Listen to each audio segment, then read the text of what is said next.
Այստեղ Հայաստան ոչ ոքի պետք չի։ Օրակարգադրված, որպեսզի Ռուսաստանին զրկեն իրենց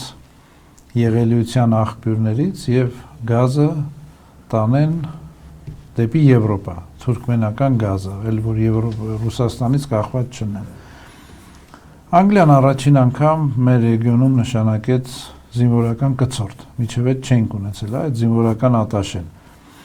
Ստեղ մի քանի շահի բախում է գալի, ԱՄՆ, Անգլիա,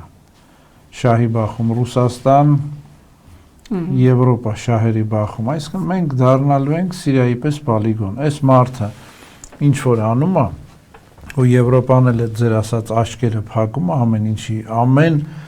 ապօրինության, ամեն հանցագործության դիմաց աչք է փակում։ Փորձենք դիմենք եվրոպական դատարան, նրանք այդ վարույթները այնքան են ձգձգելու, մինչև փորձեն հասնեն իրենց երազանքներին, բայց շատ վտանգավոր խաղ է գնում այս եվրոպական հենց աջակցությամբ եւ հովանավորությամբ, որին որ մենք իրոք պետք չենք։ Մենք տեսնում ենք ինչ է կատարվում Եվրոպայում։ Անգլիայում հասել է այն օրի, որ մարդիկ Սուրբ Ծնունդի, այդ Քրիսմասի համար չեն կարողանում այդ պսակները դռներին փակցնեն, այո։ Որտե վիրավորում են մահմեդականների, այո, իմ ընկերները զգացմունքները քշում էին մեքենա, ոստիկանները կանգնացնում են, ասում են մտնում եք մահմեդական տարածք, հանկարծ խմիչք չլինի ձեր ձեռքերը, այսինքն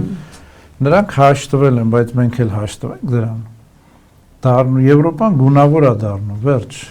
Մահմեդականա, ԼԳԲՏ-ը, այդ նույնը ուզում են բերեն մեր մոտ։ Հենց իրանց հովանավորության ու ազդեցության գոտի սարքեն, որպեսզի ազգայինը ամեն ինչը վերանա։ Ու չեն էլ թաքցնում, որ որպես երկիր ինչի պիտի գոյություն ունենա, եղեք Թուրքիայի տակ։ ԱՄՆ-ի դեսպանը Թուրքիայում հայտարարություններ անում։ ԱՄՆ-ի ներկայացուցիչը ասում է մենք հետախուզություն ինչի պահենք Հայաստանում, մենք Թուրքիայում մեր Թուրքիայի հետախուզությունից ենք ամեն ինչ իմանում, այսինքն չեն է թաքցնում, որ մեր ամբողջ կառավարությունը հաշվետու է Թուրքիայի հետախուզությանը եւ նրանք էլ ինֆորմացիա են ստանում Թուրքիայի հետախուզությունից։